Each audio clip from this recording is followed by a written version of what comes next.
So this video is just going to guide you through setting up the graph that we've got down here in the bottom right hand corner. So you might feel able to do this without the video, so by all means do that. But if you need a bit of a refresh, then here it comes. So I'm just going to delete that and show you how I created it. Okay. So the first thing we did was decide what data we wanted to show on the graph. So it was to show the weekly hours worked by each employee.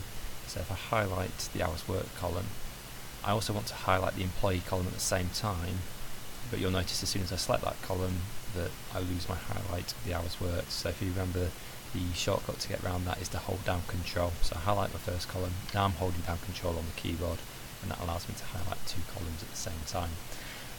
I'm then going to go to the Insert option at the top, and we're just going to use a basic column chart to display this.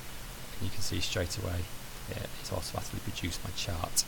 The last thing I just need to do to this chart is put on the axes and the titles correctly. So if you notice, as soon as I select the chart, I have this green toolbar come at the top called Chart Tools, and under that, anything to do with editing this chart will be found, okay, in this logical menu. So we're going to go to the layout section of this, and we're going to start off with the chart title, which is already put on for us, so we just need to edit that. So this would be weekly hours worked